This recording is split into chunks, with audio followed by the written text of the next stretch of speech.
Bien, je voulais tout d'abord vous remercier de m'avoir invité à présenter cette question du cannibalisme en archéologie océanienne aujourd'hui.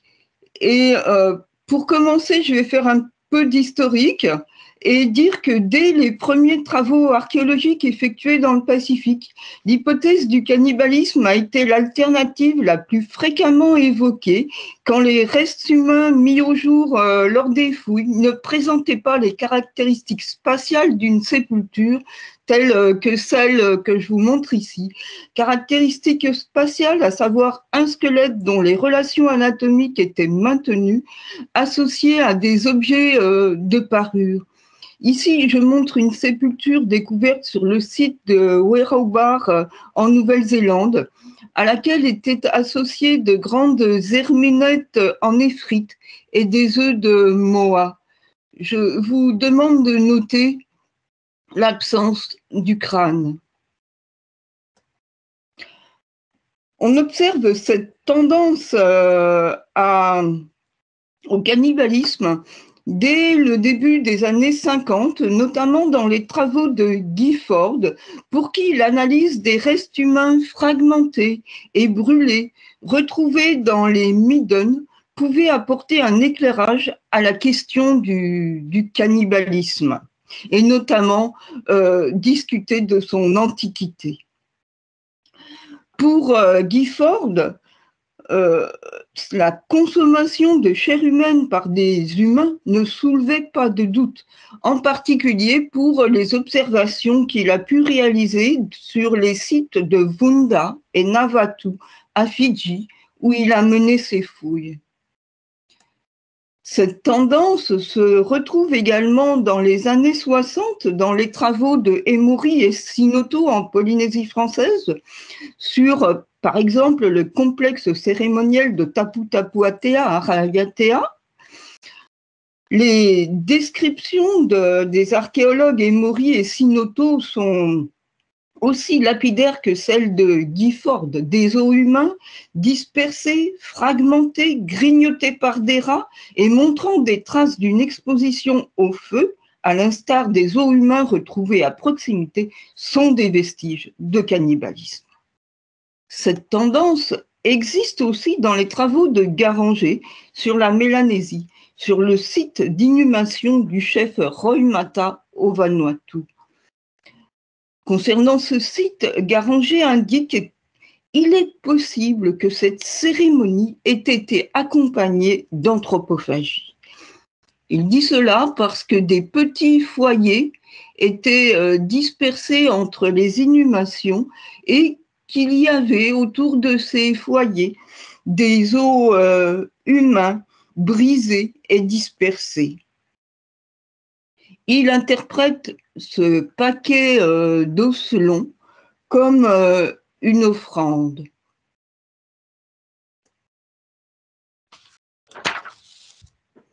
Depuis, plusieurs travaux ont été consacrés à cette question de la présence effective ou non de la pratique du cannibalisme parmi les populations anciennes du Pacifique. Des examens au cas par cas ont été effectués pour plusieurs régions, la Nouvelle-Zélande, les Fidji, les Cook par exemple, ceci en utilisant des indices ethnographiques et archéologiques pour tenter de poser un diagnostic.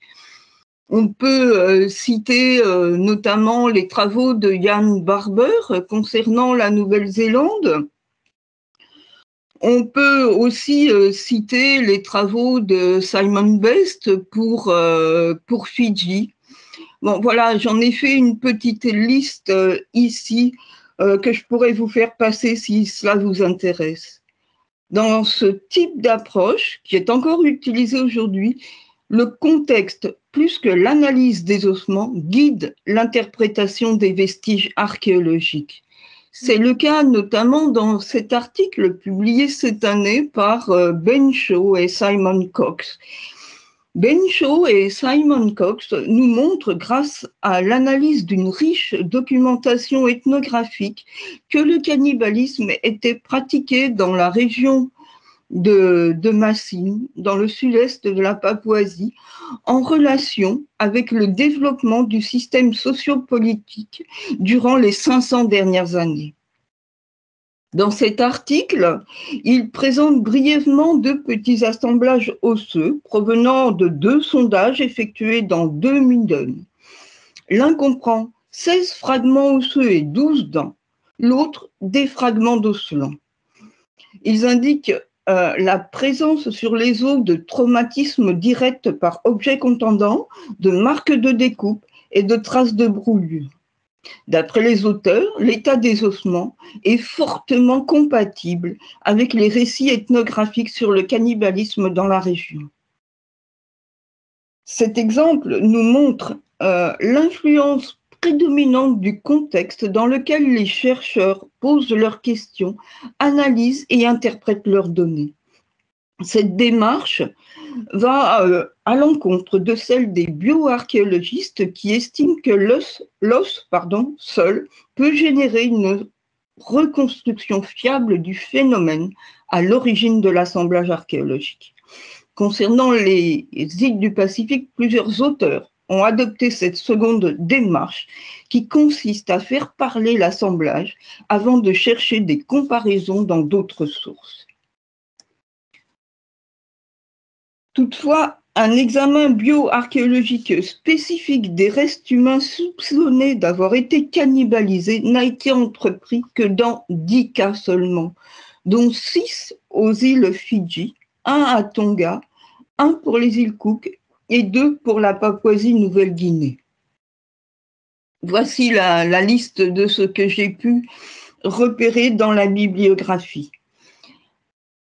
Des grilles de lecture ont été élaborées, adaptées de travaux effectués en Amérique ou en Europe pour identifier des traces physiques de l'activité de cannibalisme et tenter de comprendre ces vestiges retrouvés hors sépulture, fracturés, brûlés, portant des marques de découpe et dispersés dans des zones de Midden ou de sites d'habitat de différentes périodes dans plusieurs archipels océaniens. Les critères taphonomiques à observer sont nombreux. Vous voyez ici, la liste est longue. Il faut, dans un premier temps, distinguer les marques humaines des marques non humaines, puis identifier celles qui sont survenues au moment de la mort et les différencier de celles survenues bien après la mort. Pour les reconnaître, il faut aussi disposer d'un équipement performant, allant dans certains cas jusqu'au microscope électronique à balayage. Cette diapositive vous présente des exemples de modifications occasionnées par une activité humaine. Il s'agit de marques de dents et découpes sur un numérus en haut à gauche, de découpes et percussions sur une mandibule en bas, et dommages causés par des percussions sur un numérus, ici. Ces images sont empruntées au travail de Sylvia Bello sur les restes humains du Paléolithique supérieur de Goose Cave en Angleterre, qu'elle interprète comme étant produite par du cannibalisme. Je vous présente ici les 6 critères d'identification reconnus par David D'Agusta. David D'Agusta, inspiré par les travaux américains effectués sur les collections de restes humains du sud-ouest des USA, une région bien connue pour sa pratique du cannibalisme, a fait une étude très détaillée, en fait, des ossements découverts sur les sites de Navatu et Vunda à Fidji. Il visait alors à réévaluer les conclusions de Gifford. Il s'est principalement concentré sur les caractéristiques physiques de l'assemblage osseux, comme la fragmentation, la représentation des différents éléments squelettiques et les modifications de la surface osseuses, comme présence de marques de découpe dans une proportion supérieure à 5% de l'assemblage, présence de traces de brûlure dans une proportion supérieure à 10% de l'assemblage, et sur la base de ces critères, il a conclu que les os retrouvés dans le midden de Navatou avaient été cannibalisés, alors que les os humains provenant du midden de Vunda ne l'avaient pas été.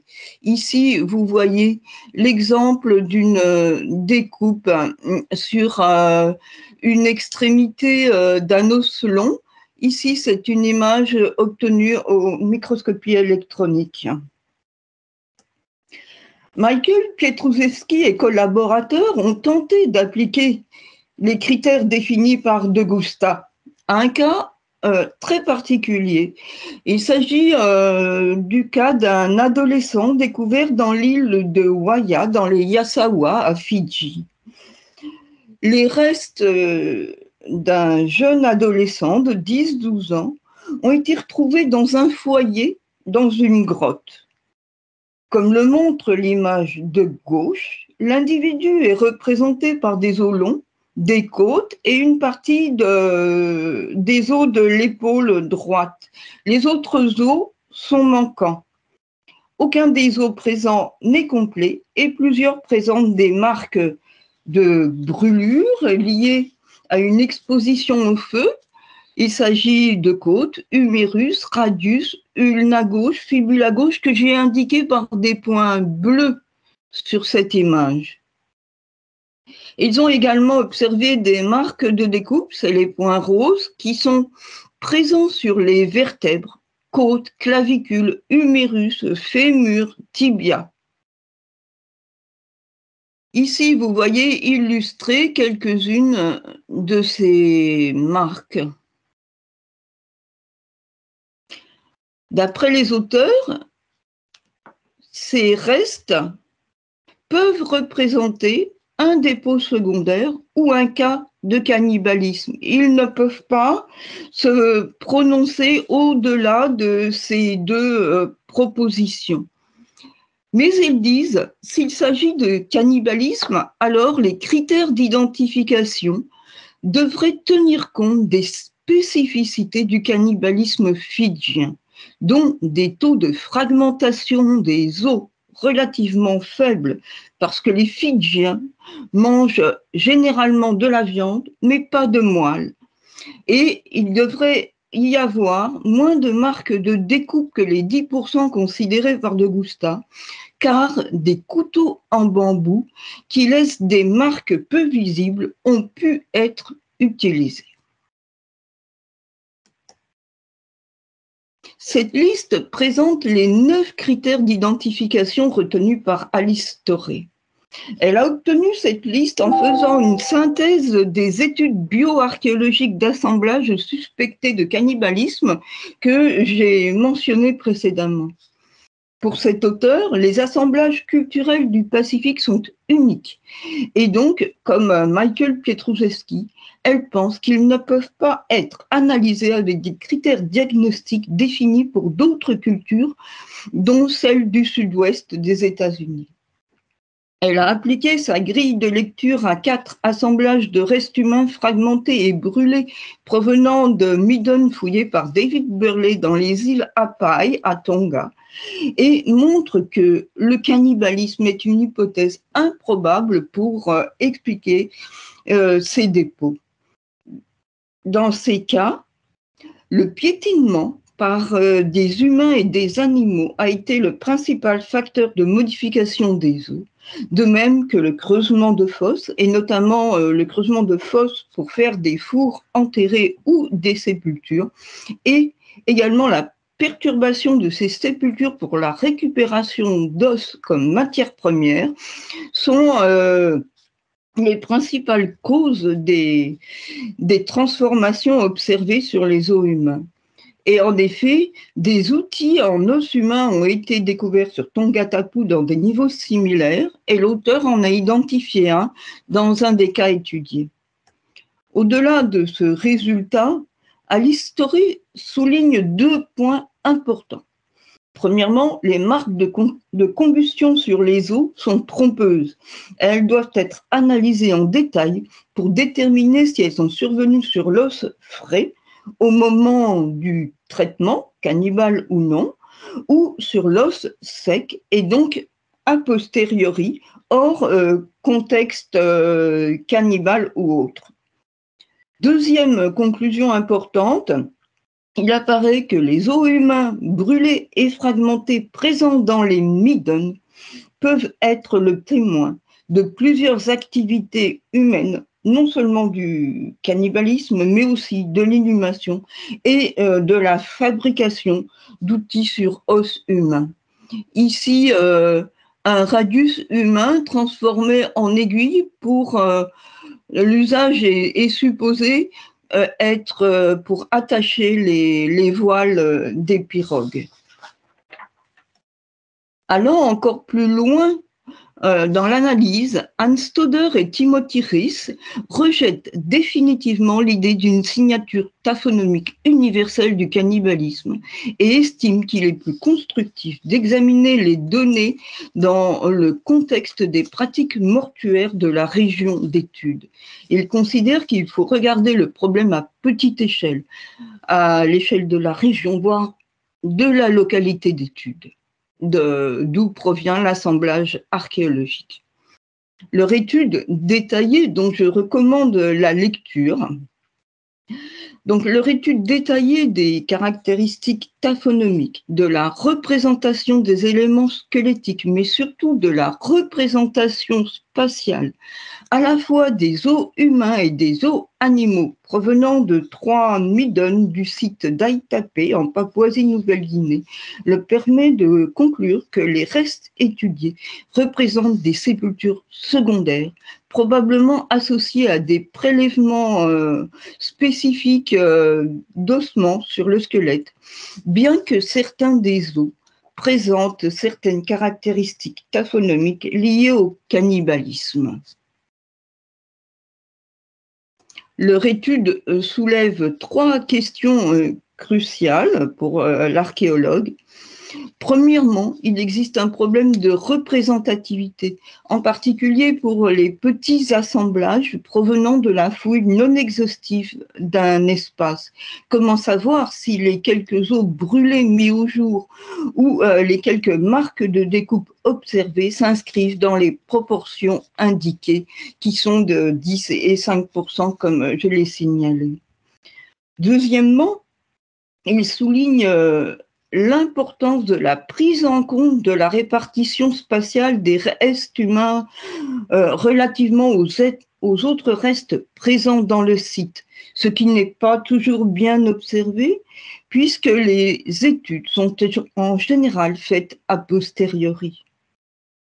Troisièmement, leur étude remet en cause le principe même de l'analyse, à savoir que les restes humains doivent présenter le même profil que les restes animaux supposés représenter des déchets alimentaires.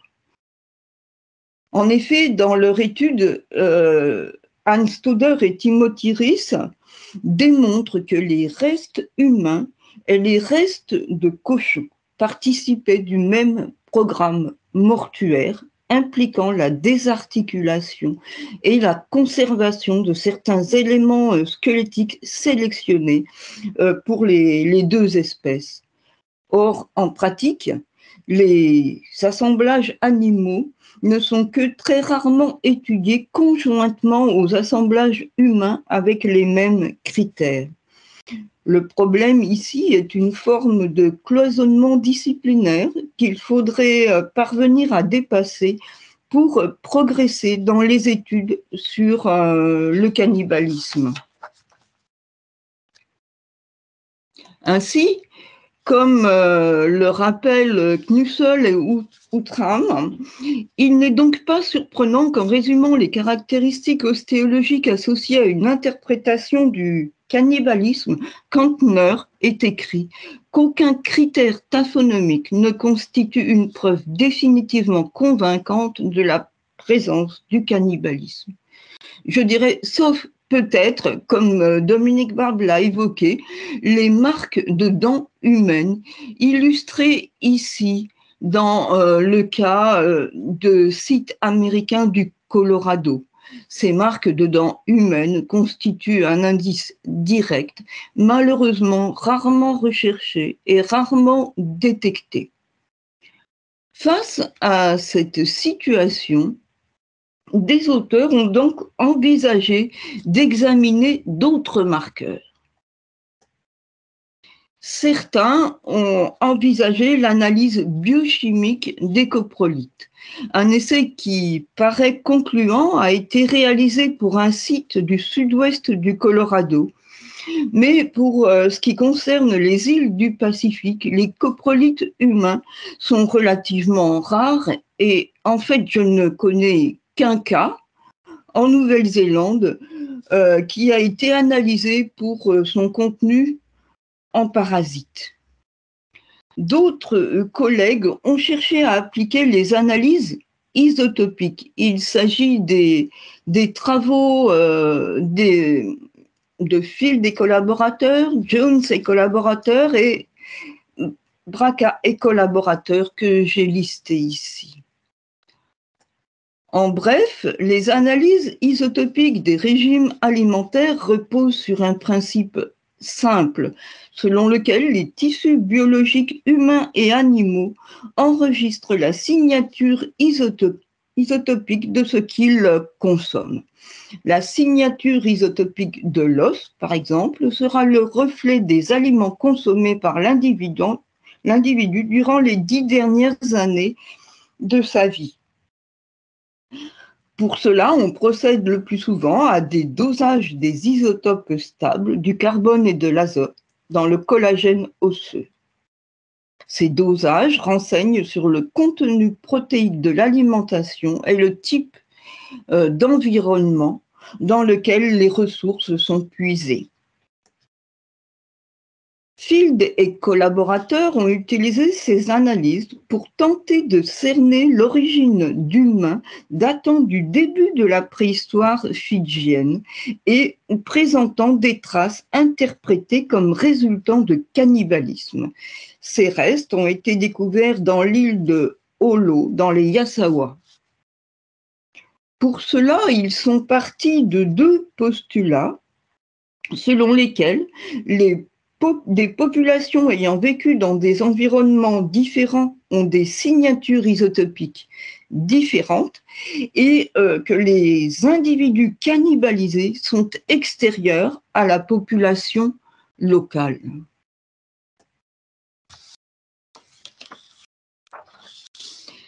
Ils ont observé que les ressources marines étaient clairement une composante importante de l'alimentation des insulaires de Holo. C'est ce qui est indiqué dans l'ovale bleu ici.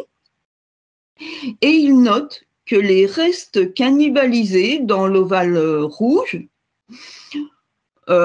devaient appartenir à un seul individu dont l'alimentation est différente, dont l'alimentation est plus terrestre. Ils concluent donc que leurs analyses ont identifié au moins un individu provenant d'un autre endroit que Waya et dont les restes ont été traités et modifiés d'une manière qui évoque le cannibalisme. Ils pensent que l'utilisation d'analyses taxonomiques pour identifier les restes cannibalisés, locaux ou non locaux, pourrait être une méthode par laquelle les archéologues pourraient évaluer l'ampleur du phénomène. À ma connaissance, aucun chercheur n'a poursuivi dans cette voie. D'autres, en revanche, ont tenté d'identifier la consommation de chair humaine plus directement. C'est le cas de Sherin Jones et collaborateurs dont l'étude a pour ambition de tester l'occurrence ancienne du cannibalisme dans le groupe des Lao à Fidji. Pour cela, ils ont créé des modélisations isotopiques en incluant un régime particulier qui consisterait à consommer de la chair humaine. Ils observent, comme le montre ce diagramme, que les individus des Laos, ceux qui sont ici on a la chair humaine, ils observent donc que les individus des Laos présentent une grande diversité de régimes alimentaires et constatent que la contribution de la chair humaine à leur alimentation est faible, variant de 0 à 8%. D'après eux, ce résultat n'exclut pas la possibilité que les gens aient consommé rituellement de petites quantités de chair humaine. Cependant, aucun chercheur n'a repris ces études et il semblerait que la consommation de chair humaine ne puisse pas être mise en évidence de manière irréfutable avec ce type d'analyse. Finalement, la question du mortuaire est récurrente dans toutes les analyses que j'ai présentées. Il semblerait donc que la question du cannibalisme dans les îles du Pacifique ne devrait pas être examinée isolément, mais plutôt être considérée dans le cadre élargi des pratiques mortuaires telles que reconstituées par l'archéologie. Bien sûr, sous-jacente est la difficile question de la détection de l'intention en archéologie. Le mot mortuaire est souvent utilisé comme synonyme de funéraire. Or, ces deux mots pourraient être utilisés différemment. Le mot funéraire pourrait être réservé à des pratiques dont le corps du défunt est le destinataire, des pratiques qui peuvent être plus ou moins compliquées, étalées ou non dans le temps, mais qui restent centrées sur des traitements visant à entourer, à honorer le défunt et à préserver sa mémoire, alors que le mot mortuaire pourrait englober d'autres pratiques non funéraires où le corps est utilisé à des fins rituelles ou non, comme offrande dans le cas de sacrifices humains, comme matière première dans le cas de la fabrication d'outils, comme aliment dans le cas du cannibalisme. On pourrait schématiser cela de la façon suivante, avec des pratiques mortuaires englobant toutes les pratiques ou activités impliquant un corps humain.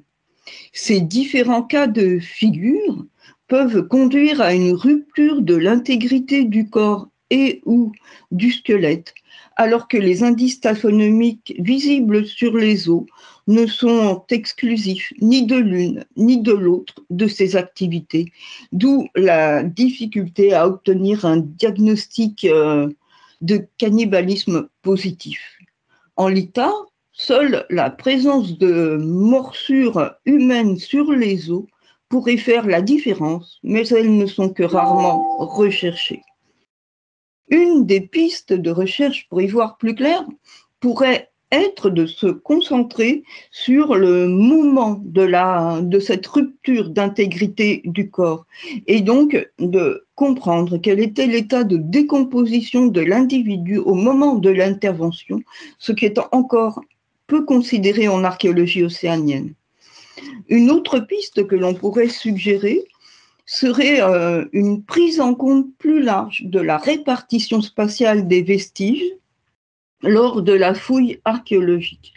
Ceci passe par la fouille de large surface, une pratique encore peu fréquente en archéologie océanienne où l'on préfère généralement, malheureusement, faire des petits sondages. Merci de votre attention.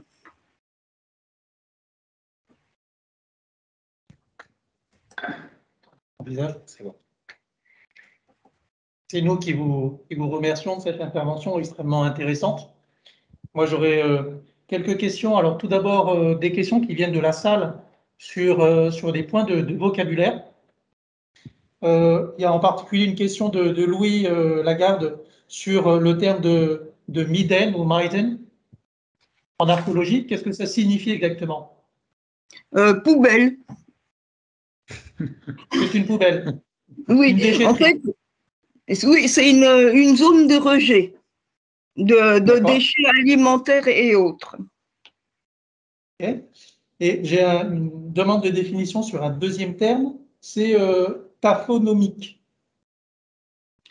C'est tout ce qui est en rapport avec l'enfouissement de corps dans le sol. Tout ce qui arrive à un corps une fois qu'il est enfoui dans le sol. C'est bon, je crois que sur le vocabulaire, c'était tout. Oui, c'est ça. Voilà.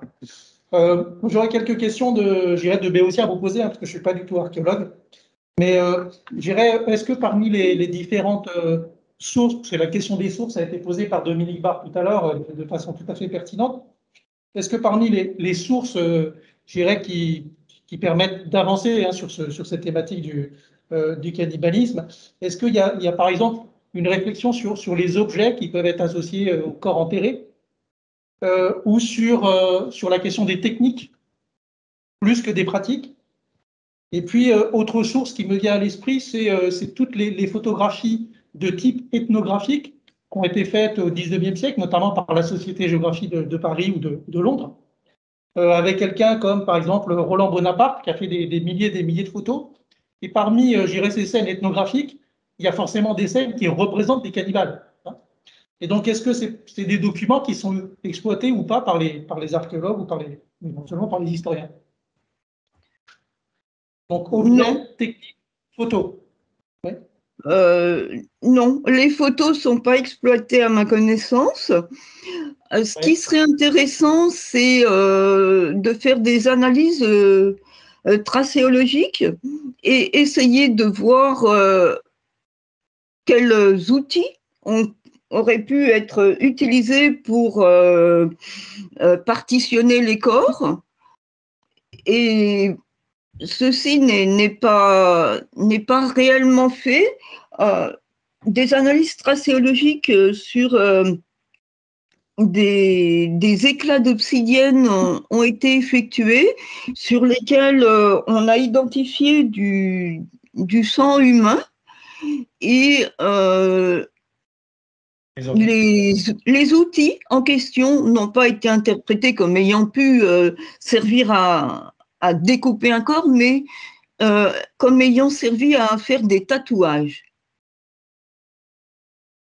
Donc là aussi, même avec la tracéologie, on se retrouve confronté au même problème de savoir quelle est l'intention qui a guidé le geste technique. D'accord. J'aurais une autre question sur ce que vous nous avez présenté. Donc moi, ça me paraît extrêmement intéressant et convaincant. Simplement, j'ai une toute petite question sur la notion de la temporalité. Hein. On a l'impression que lorsque l'archéologue travaille, il arrive sur un site et il considère finalement que le corps qui est déterré a fait l'objet d'une seule séquence temporelle, en fait, d'enterrement. Est-ce que vous prenez aussi en compte le fait que ces corps ont pu être à un moment ou à un autre déplacés, voire retournés, par exemple, comme on fait au Mexique? Est-ce que c'est des choses qui sont intégrées dans l'analyse justement du cannibalisme, ou il peut y avoir, je dirais, du cannibalisme post-mortem qui ne correspond pas du tout à la scène ou à la séquence où le corps a été enterré? Alors, le cas que j'ai présenté de l'adolescent, les auteurs ont conclu à un dépôt secondaire, c'est-à-dire que l'adolescent n'aurait pas été enterré dans la grotte. Il aurait fait objet d'un traitement, je ne sais pas où, dans la grotte ou ailleurs, et ses os ont été mis dans ce foyer, dans la grotte. C'est un dépôt secondaire. Donc là, on envisage l'idée que l'adolescent ait été cannibalisé quelque part et qu'on ait apporté ses os à cet endroit-là. Les séquences commencent à être de plus en plus prises en compte, en fait.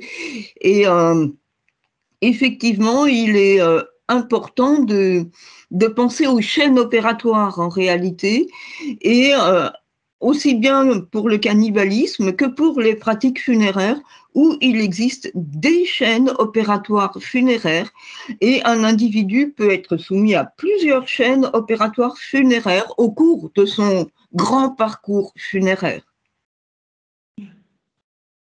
Ces idées-là commencent à être prises en compte. D'accord. Et ça rejoint un peu ce que vous disiez sur la question des spatialités des restes humains. Oui. Que finalement, travailler sur les spatialités, c'est aussi d'une certaine façon travailler sur justement ces séquences ou ces différentes temporalités d'intervention sur le corps. C'est exactement ça. C'est l'espace qui crée le temps. Voilà.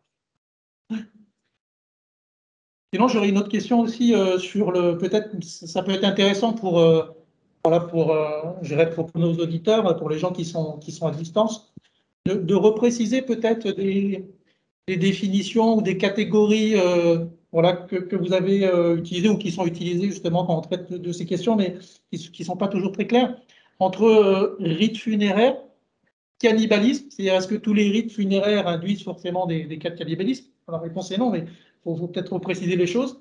Et puis ce qui relève du démembrement, qui n'est pas forcément, où il peut y avoir aussi des marques d'objets contendants, mais qui ne sont pas forcément de la consommation de chair. Oui. Je vois pas. Oui,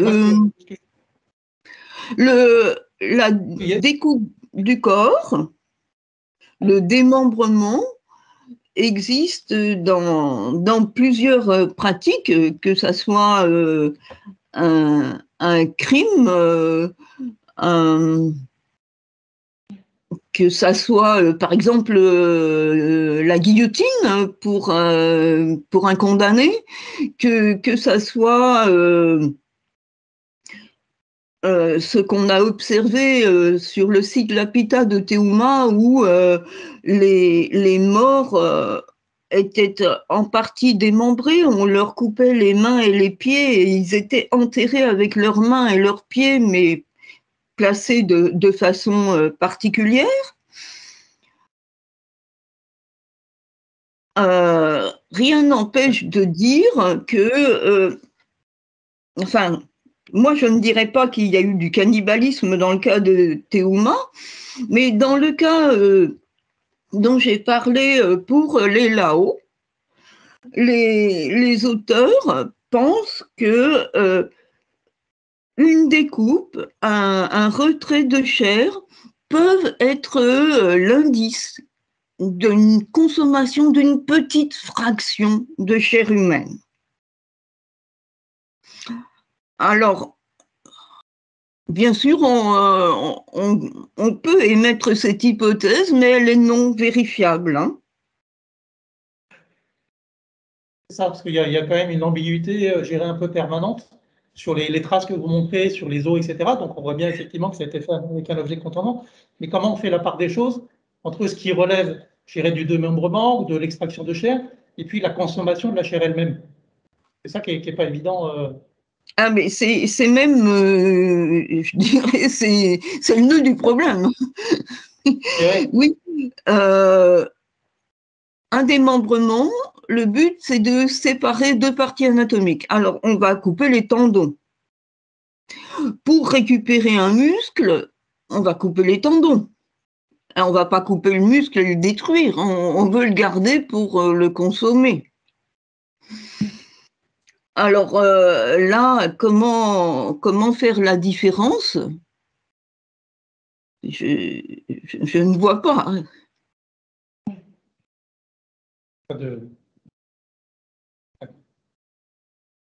Donc finalement, l'hypothèse du cannibalisme sur les traces que vous montrez, vu de l'extérieur, ça paraît un petit peu fragile, quoi. Moi, encore une fois, je ne suis pas du tout archéologue, hein, donc je ne me permettrai pas de juger votre discipline, hein, pas du tout. Hein. Mais vu de l'extérieur, je ne sais pas s'il y a un anglicisme aussi dans la salle. Voilà, on se dit où est le chaînon manquant? Il nous manque quelque chose, quoi, en termes de preuves. Donc, est-ce qu'il y a d'autres éléments qui peuvent apporter justement cet élément de preuve? Oui. C'est bien ce que j'ai essayé de vous montrer en disant que des auteurs ont cherché à trouver des preuves directes de l'ingestion de la chair humaine, mais là, on en est encore avec un point d'interrogation. Ce point d'interrogation relève de plusieurs points. L'absence, premièrement, un problème méthodologique. On n'a pas de référence prouvant, pour les isotopes par exemple, on n'a pas d'analyse isotopique d'humains ou d'animaux ayant consommé la chair humaine pour avoir la signature de la chair humaine, sauf deux lions qui auraient mangé des humains dans un parc, qui ont été analysés pour ça. Mais avec 2 lions, il est assez difficile de faire un référentiel. Donc ça, c'est un premier point, on n'a pas le référentiel. Et le deuxième point, c'est une question de tabou. Les gens, les spécialistes en isotopes restent sur des croyances et ne veulent pas se lancer dans ce genre d'analyse. Surtout en l'absence de référentiel.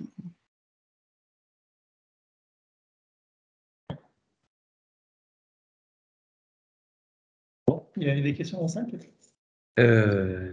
Merci beaucoup pour vos réponses. On regarde s'il y a des qui viennent de la salle. Il me semble qu'il y avait Louis qui voulait intervenir. Hein. Louis, si tu veux prendre la parole, tu peux. Hein. Je vois que tu fais des compléments d'information en fait au fil de la discussion. Mais il peut intervenir aussi, parce qu'il faut un minimum qu'il y ait une interaction entre nous et la salle virtuelle. Et je salue au passage tous les archéologues qui nous ont rejoints. Je tenais à dire à Frédéric Valentin qu'elle a attiré dans notre salle virtuelle un certain nombre d'archéologues renommés de la Nouvelle-Calédonie et d'ailleurs. Donc, merci à eux. Et alors, je ne sais pas s'il y a des interventions ou des questions. Oui. Du coup, j'ai éventuellement quelques commentaires, éventuellement pour les gens qui ne lisent pas le chat. D'abord, je voudrais remercier Frédéric pour une présentation que j'ai trouvée personnellement remarquable. C'était exactement ce que Guillaume et moi lui avions quelque part un petit peu commandé dans le cadre de ce colloque. Je pense qu'elle a vraiment été extrêmement claire dans la démonstration de la difficulté de diagnostic du cannibalisme et la démonstration de l'intention qui finalement pas réellement possible. Finalement, la dernière barrière à laquelle on se heurte, sauf évidemment les traces de dents humaines sur les os, mais qui sont un exemple qui est pacifique, puisque c'est un exemple américain qu'elle nous a montré. Pour aller un peu plus loin dans la question de Vincent tout à l'heure sur les questions du démembrement, etc., je crois qu'il y a aussi parfois les gens extérieurs à l'archéologie confondent dans le démembrement. Il ne faut pas aussi confondre le démembrement qui est périmortem, où on va couper les tendons, etc., ce que Frédéric disait, avec des prélèvements qui peuvent avoir lieu sur un squelette, une fois la squelettisation donc, de l'individu achevée, des prélèvements qui peuvent venir plusieurs années, par exemple, après la mort de l'individu, qui, au moment où on fouille l'individu, donnent lieu à la constatation que des os sont manquants sur un squelette. Ça, c'est encore quelque chose qui a pu biaiser un certain nombre d'analyses, un certain nombre de regards. C'est un peu ce que montrait Frédéric au début de sa présentation, Raoubar, avec le crâne qui était manquant sur cette sépulture. Voilà, encore une fois, je n'ai pas vraiment de questions. J'ai vraiment des remerciements à passer à Frédéric là-dessus. Bien sûr, les mots vocabulaires, le midden, les processus aphoniques, etc., sont pas connus de monde, mais je pense que dans l'ensemble, c'était quand même extrêmement compréhensible. Merci beaucoup. Merci Louis. Évidemment, je me joins au remerciement de Louis. Alors moi, je suis historien, pas archéologue, donc j'ai tout découvert aujourd'hui, Frédéric Valentin, et je vous en remercie. Je vous remercie beaucoup d'avoir accepté de participer à notre colloque aujourd'hui. Moi, je n'irai pas sur des questions, mais j'irai sur une demande si vous êtes d'accord. J'ai trouvé que votre PowerPoint était vraiment, enfin votre présentation était vraiment extraordinaire en termes de clarté scientifique de la recherche de la preuve, en plus d'être une sorte de parcours épistémologique et méthodologique sur les méthodes de l'archéologie concernant la question du cannibalisme. Et donc, je souhaiterais savoir si éventuellement on pourrait, pourquoi pas, le mettre en accès libre sur le site de notre équipe, sur la page qui présente le colloque pour les personnes que ça intéressera, avec tous les copyrights qui vont bien, évidemment. Bon, voilà, c'était une question un peu à la marge, encore une fois, mais je vous remercie beaucoup de cette présentation. Je ne sais pas s'il y a d'autres questions. Dominique. Merci pour votre remarquable travail. Vous éclairez beaucoup, nous, historiens. Souvent, on nous renvoie la preuve archéologique à notre ignorance. Je voulais simplement savoir, c'est un point de détail, s'il était possible de voir la différence entre un os mangé par un autre homme et un os mangé par un carnivore. Un omnivore. Alors, c'est possible si les marques de dents sont visibles, s'il existe des marques de dents. La taille des dents humaines et des dents de carnivores sont différentes. Et si les marques de dents sont bien conservées, on peut arriver à savoir si l'os a été mordu par un loup ou un humain. D'accord, je vous remercie parce que j'ai rencontré, moi personnellement, beaucoup de cas de sépulture, enfin de sépulture humaine au moment des contacts qui avaient été pillés par des chiens. C'est pour ça que je pose la question. Oui, on peut reconnaître en mesurant la taille de la perforation causée par les canines notamment, par les crocs. Et je vous remercie beaucoup. C'est ma simple question. Voilà. Et merci encore d'avoir participé à notre colloque et d'avoir répondu présent. Je vous en prie.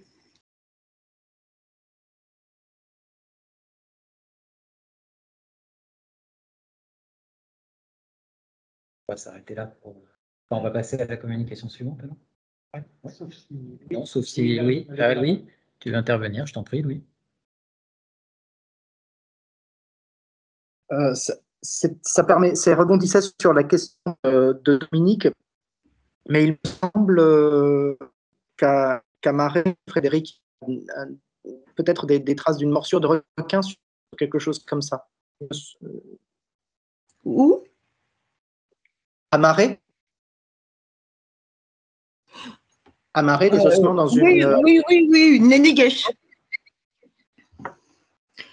Oui. C'est ça. Oui. Oui, il semblerait que ça puisse être des requins. Mais bon, ce qui est très fréquent sur les os, c'est les marques de rongeurs. Hein. Tout à fait.